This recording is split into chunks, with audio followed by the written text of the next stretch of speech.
Good morning आज friends, स्वागत है आप सबका फोकस ऑन एजुकेशन में। मैं एजुकेटर आप सबके लिए इंपॉर्टेंट फैक्ट्स लेकर आई हूँ जो कि आपके कंपटीटिव एग्जाम में हेल्प करेगा। क्या कुछ एक खास, चलिए नज़र डालते हैं।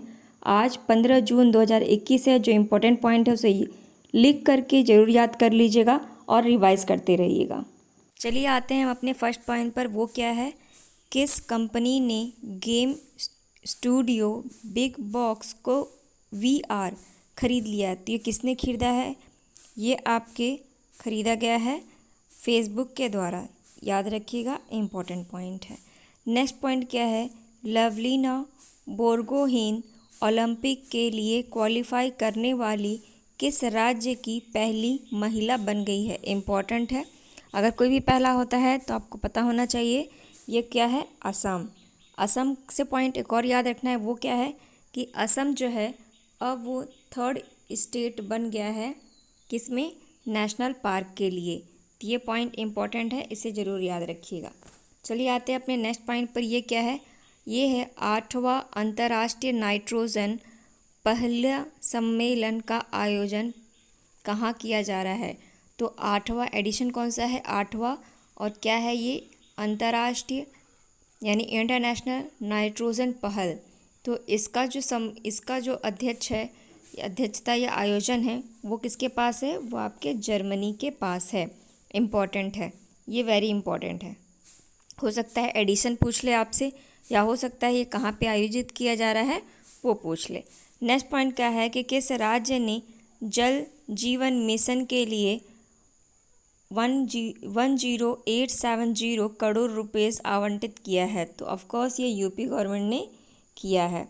नेक्स्ट पॉइंट क्या है, ये देखिए, ये है चोंगुल एल कोकला माइगा किस देश के नए प्रधानमंत्री बने हैं। तो कहाँ के ये बने हैं, ये माले के बने हैं।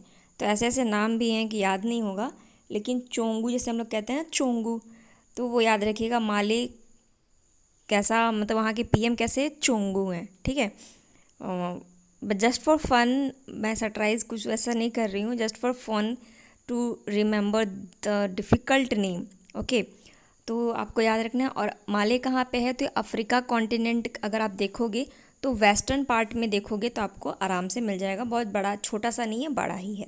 चलिए हम आते हैं अपने नेक्स्ट पॉइंट पर। वो क्या है, ये है किसने सिविल सेवा में शामिल होने के इच्छुक लोगों के लिए मुफ्त कोचिंग छात्रावास की घोषणा की है।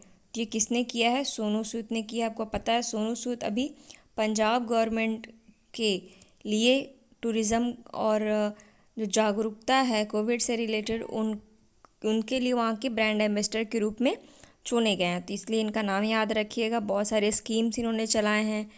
आप जानते हो कोविड की वजह से जब जो माइग्रेशन हो रहा था, जो माइग्रेटर थे हमारे, उनको बहुत ज़्यादा हेल्प किया था सोनू सूद ने, और इन्हें SDG ह्यूमैनिटेरियन अवार्ड से भी सम्मानित किया गया है।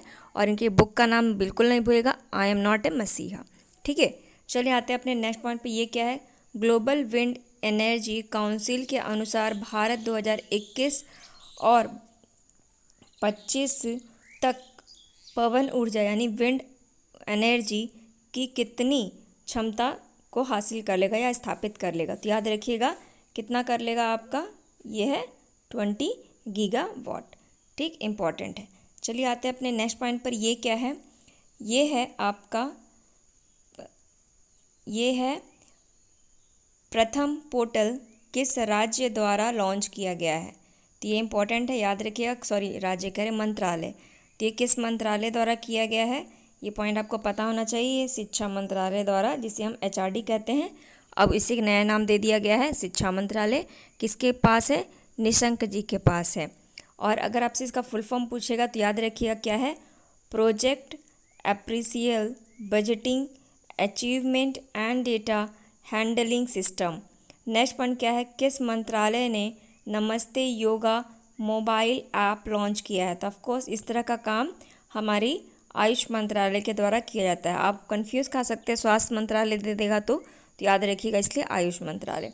साथ ही साथ आपको ये भी याद रखना है कि इसकी थीम क्या है, तो be with yoga be at home. घर पे रहिए लेकिन योगा के साथ रहिए, ठीक, इम्पॉर्टेंट है। चलिए आते हैं अपने नेक्स्ट पॉइंट पर। ये क्या है? ये है भारतीय मुल्क के किस पत्रकार ने पुलित्जर प्राइज़ जीता है। तो ये इम्पोर्टेंट है। पुलित्जर प्राइज़ आपको पता है, ये कई बार ये पूछ लिया जाता है कई बार कि पुलित्जर प्राइज़ किस क्षेत्र में दिया जाता है। तो ये पत्रकारिता के क्षेत्र में नॉवल की तरह जाना जाता है, ठीक है।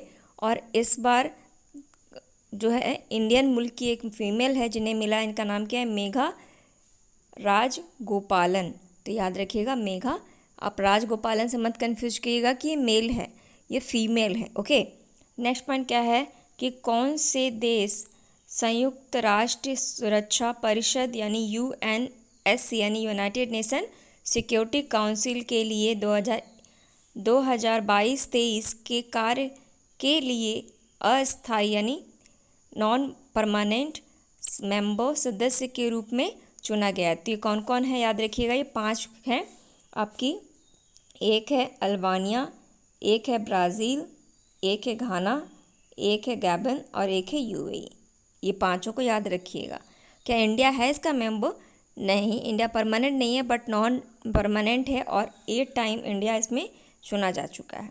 नेक्स्ट पॉइंट क्या है देखिए, ये याद रखिएगा कि किस ऑस्ट्रेलियाई शहर में 2032 ओलंपिक खेल की मेज़बानी करने की बात है। तो ये कहाँ पर है?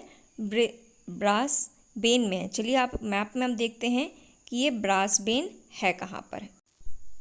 तो देखिए आपके पास ये है ऑस्ट्रेलिया का मैप, ठीक है। और ये बैकग्राउंड है, यहाँ पे देखिए इंडियन सी है, यहाँ पे आपको कोरल सी देखने को मिलता है, यहाँ पे तस्मानिया सी, और एकमात्र ऑस्ट्रेलिया का आइलैंड जो है वो क्या है? तस्मान। इन दोनों के बीच में एक स्ट्रेट है जिसे जल संधि कहते हैं, वो क्या है? बास जल संधि, याद रखिएगा। और आपको ये आइलैंड्स देखने को मिल रहा है, देखिए Western Australia, Northern Australia, Queensland जो कि डेवलप्ड है सबसे ज़्यादा, और आपका न्यू साउथ वेल्स और विक्टोरिया, ठीक है। और ये रहा आपका ब्रिस्बेन, यहाँ पर इस बार इसको आयोजित करना है, ठीक है, याद रखिएगा। यहीं पे आयोजित यानी क्वींसलैंड में आयोजित हो रही है। यहीं पे आपको कोरल रीफ में मिल जाएगा। और कई बार आपसे एग्ज़ाम में ये पूछा है कि डार्विन कहाँ पर लोकेटेड है, तो याद रखिएगा ये आपके उत्तर में है। और गल्फ ऑफ कारपेंटिया कारपेंट्रिया कहाँ पर है? तो ये रही गल्फ ऑफ कारपेंट्रिया, ये भी कहाँ पर है? ऑस्ट्रेलिया के उत्तरी भाग में है, ठीक है। इस तरीके से क्वेश्चंस पूछ ले जाते हैं एग्ज़ाम्स में। और आप इन सब के क्या बोलते हैं, ये इंपॉर्टेंट लोकेशंस हैं, इसको नोट डाउन जरूर कर लीजिएगा। फिलहाल इतने पॉइंट्स हमारे लिए इम्पॉर्टेंट हैं। चलिए हम आते हैं अपने नेक्स्ट पॉइंट पर। ये क्या है? ये है जलवायु कार्रवाई के लिए अंतर्राष्ट्रीय सलाहकार समूह में